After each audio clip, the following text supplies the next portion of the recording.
Hello, welcome to the program. My name is M.W.Burnette. I am a home studio music producer, songwriter, and recording artist. I'm doing these little broadcasts here to give you some insight into who I am as a person and the motivations and inspirations behind the music that I write. Most of my songs deal with themes of faith and spirituality and social justice and how those things interact and overlap with one another.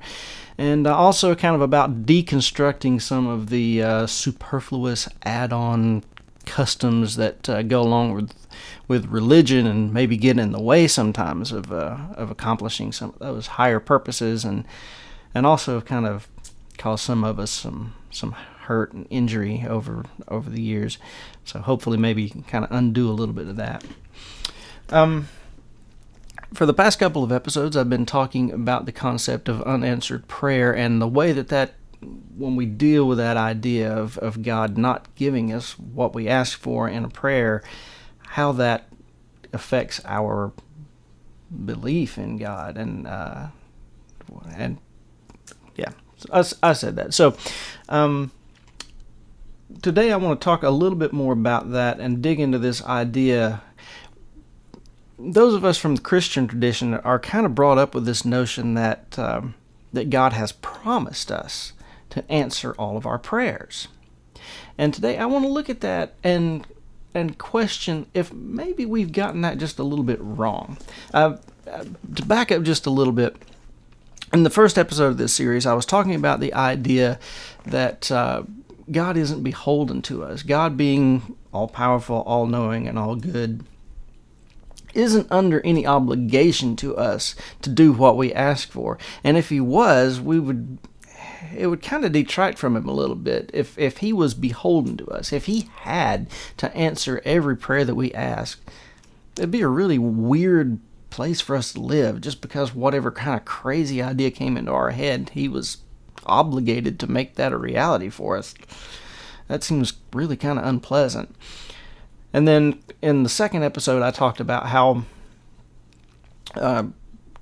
God lists, or the Bible provides a prerequisite for answered prayers, and that being faith. And that faith is not just the belief that God is there, not just that he will answer the prayers, but that faith in this context involves us being aligned with the higher purposes that God is working on. And so it's not so much a promise of you'll get what you pray for, but that when you pray, God won't let any kind of obstacle stop you from accomplishing the purpose that he's called you to do. So today I want to talk about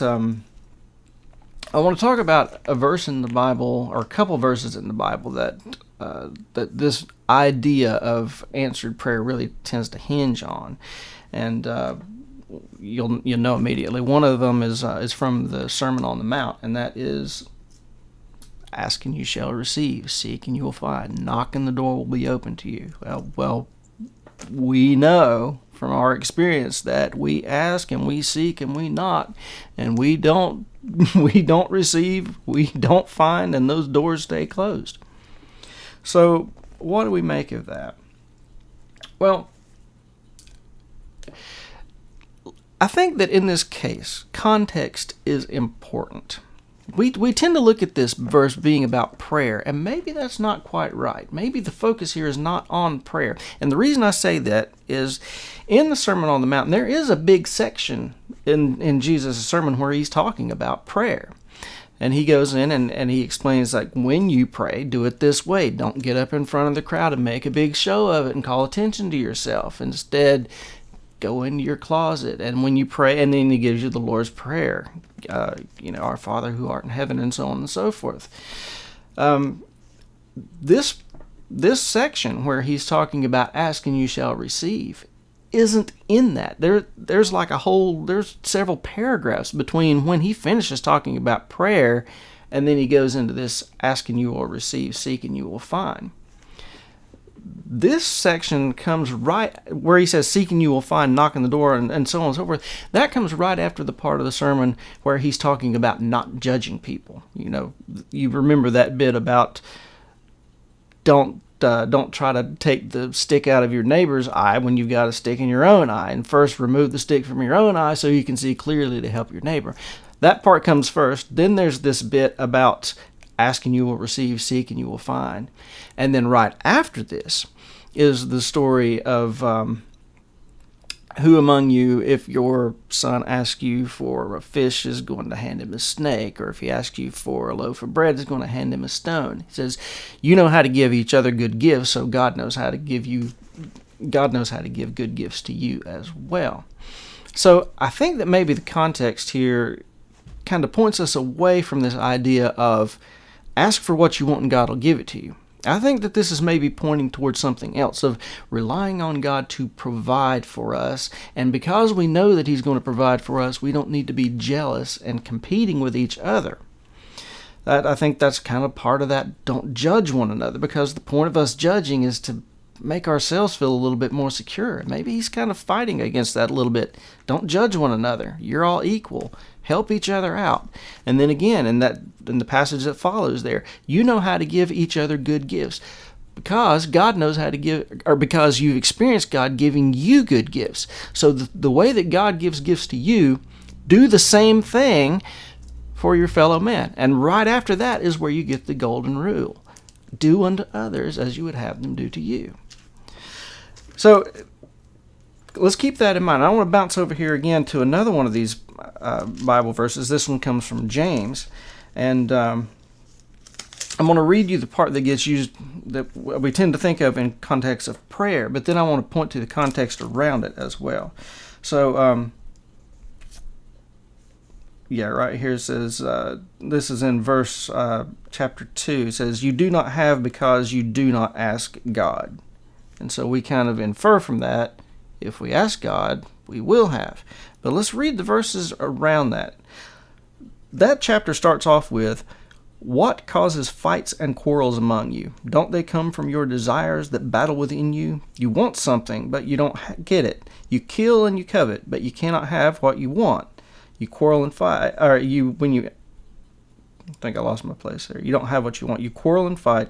You do not have because you do not ask God. And when you ask, you do not receive because you ask with the wrong motives, that you may spend what you get on your pleasures. So, again, I think that the context there is kind of indicative. Maybe we've gotten this wrong. Maybe this is not a promise that God will just grant our prayers. Maybe this verse is not really even about us praying. Maybe it's more about us relying on God and telling us just to encourage us that God is going to provide the things that we need. He's not going to just leave us to our own devices and let us go without. If we trust in Him, He will provide for us. And the way that He does that is through each of us, is when we share what we have with one another. I think that's the bigger purpose of all of this, is that Jesus' ministry was not about us individually knowing God, but about us communally knowing God together. That's why there's so many of these verses talking about the unity of all the different pieces, about Him being the vine and us being the branches, that we're all connected that way. And when Paul talks about the body being composed of many members that are all interconnected and working with each other, and how, the hand can't say to the eye, I don't need you, and the eye can't say to the stomach, I don't need you, however that works. But that's the point, is that we're all connected that way, and we're dependent upon each other. God provides for us collectively, but once that happens, is we're to share with each other. And knowing that He's going to provide, there's not really a reason for us to be jealous of one another. We don't have to be insecure and fighting with each other that way, because He's going to provide. So, anyway, like I said, I think that in this case, that context is significant. Maybe we've been misinterpreting those verses and thinking that it's telling us God's going to give us what we ask for. No, that's not it. It's not. The focus is not on what we ask for. The focus is that God will provide, and in knowing that, treat your fellow man the way that you ought to treat him. Treat him with the same kind of compassion that God treats you. So, anyway, that's my lesson for today, and I hope that gives you some inspiration and encouragement, and thank you for sticking around and listening. See you again soon.